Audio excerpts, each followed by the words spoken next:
कराची की तंग गलियों में जहाँ शोर, रश और गाड़ियों के हार्नों की आवाज़ें मामूल की बात थी, वही एक छत ऐसी भी थी जो हर शाम रंग बरंगी पतंगों से भर जाती थी। ये छत फैसल की थी, एक 15 साला लड़का जो लियारी के इलाके में रहता था। फैसल के बाल बिखरे हुए, रंगत सावली और आंखों में ख्वाबों की चमक थी, मगर इसके ख्वाब कोई आम ख्वाब नहीं थे। वो चाहता था कि वो कराची का सबसे बड़ा पतंगबाज बने। फैसल के वालिद रेड़ी लगाते थे और बमुश्किल घर का खर्च पूरा करते थे। अम्मा सिलाई करती थी और फैसल का छोटा भाई उस्मान अभी स्कूल में था।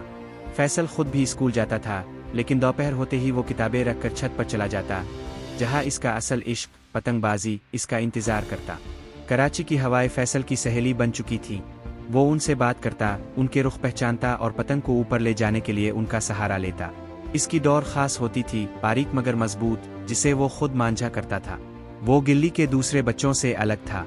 जहाँ बाकी बच्चे सिर्फ वक्त गुजारी के लिए पतंग अलिफाड़ती, फैसल इसे एक फिन समझता था। एक दिन गिल्ली के बच्चों में खबर फैल गई कि क्लिफ्टन पतंगबाजी मुकाबला होने वाला है। एक बड़ा इवेंट जहाँ पूरे शहर से पतंगबाज आते थे। इनाम भी बड़ा था, 5,000 रुपये और एक बड़ी ट्रॉफी।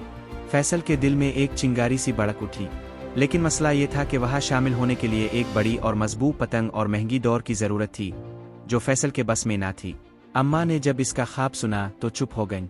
अगले दिन उन्होंने अपनी सिलाई की कमाई से कुछ रुपए निकाले और फैसल के हाथ में रखते हुए कहा, ये लो, लेकिन पतंगबाजी के साथ पढ़ाई मत छोड़ना। तुम सिर्फ पतंगबाज नहीं, हमारे ख्वाबों का सहारा भी हो। फैसल की आंखों में आंसू आ गए। इसने वो पैसे लिए और अगले दिन खुद जाकर सदर के बाजार से एक नीली और सुनहरी रंग की पतंग खरीदी, जिसका नाम इसने रखा बादशाही पतंग। मुकाबले का दिन आया। क्लिफ्टन की खिली फिजा में हजारों पतंगे आसमान पर तीर रही थीं। फैसल का दिल धक धक कर रहा था, मगर इसके हाथों में एक अजीब, ये एक मज़ाहिया दादी अम्मा की कार्टून अंदाज में बनाई गई तस्वीर है। दादी ने सब्ज लिबास पहन रखा है, सफेद बालों का जोड़ा बनाया हुआ है और बड़ी स्याह ऐनक लगा रखी है। एक हाथ में छड़ी है और दूसरे हाथ से सख्ती से स्क्रीन की तरफ इशारा कर रही हैं, जैसे कि कह रही हूँ, जल्दी करो, लाइक और सब्सक्राइब दबाओ।